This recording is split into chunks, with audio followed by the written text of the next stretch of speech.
6 নম্বর প্রশ্ন করছেন যে আসসালামু আলাইকুম শেখ। ওয়ালাইকুম আসসালাম ওয়া রাহমাতুল্লাহ। সুন্নত সালাতে কি রাসূলুল্লাহ কোনো নির্দিষ্ট সূরা পড়তেন?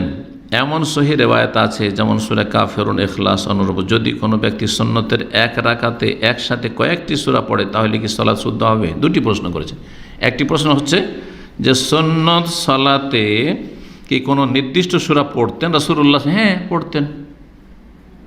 ফজরের 2 রাকাত সুন্নাতে প্রথম রাকাতে সূরায়ে ফাতিহার পরে কাফিরুন, দ্বিতীয় রাকাতে সূরা ফাতিহার পরে সূরা ইখলাস, কুল হুয়াল্লাহু আহাদ, এক হয়ে গেল। 2 নম্বর হচ্ছে মাগরিবের সালাতে, সেই হাদিস দ্বারা প্রমাণিত, রাসূলুল্লাহ সাল্লাল্লাহু আলাইহি ওয়াসাল্লাম মাগরিবের সুন্নাতে প্রথম রাকাতে সূরা কাফিরুন সূরা ফাতিহার পরে, আর দ্বিতীয় রাকাতে সূরা ইখলাস। তৃতীয় বেতরে প্রথম রাকাতে যদি 3 রাকাত পড়েন, প্রথম রাকাতে সূরা আলা, আর দ্বিতীয় রাকাতে সূরা কাফিরুন, তৃতীয় রাকাতে সূরা ইখলাস।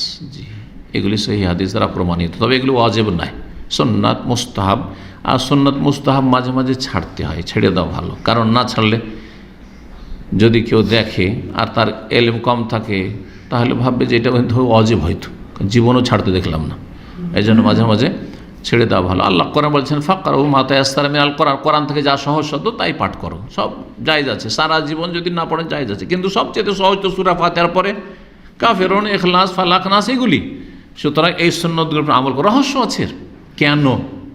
সকালবেলা যখনই ঘুম ভাঙলো, আপনি তাহাজ্জুদ পড়েন না হয়তো, আর তাহাজ্জুদ পড়ছেন, তাহলে ঘুম থেকে এটা প্রথম যে আপনি পড়বেন, হ্যাঁ, তাহলে বেতর, ঠিক না? এর সাথে নিয়ে যাচ্ছে, কারণ অধিকাংশ লোক এর সাথে বেতর পড়েন, কারণ অধিকাংশ লোক তার তাহাজ্জুদ পড়েন না, সেজন্য সেখানে বলছি। প্রথম ঘুম ভাঙলো, তাহলে প্রথম কোন নামাজ? ফজর নামাজ। আর ফজর নামাজ আগে হচ্ছে সুন্নাত।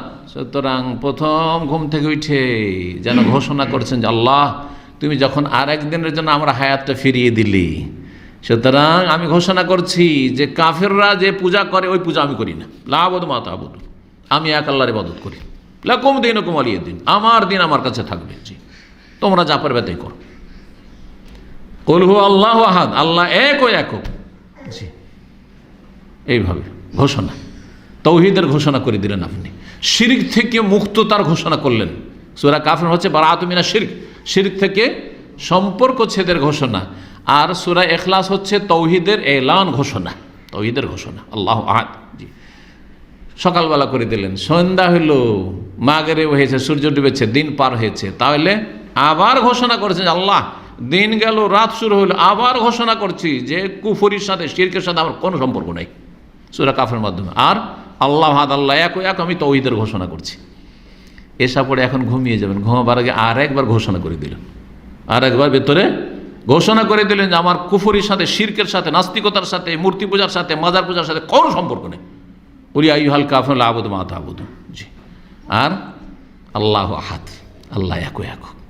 এই রহস্যের কারণে এই সময়গুলিতে, এই সুন্নতগুলিতে এই সূরা কাফিরুন এবং ইখলাস পড়া সুন্নাত। জি।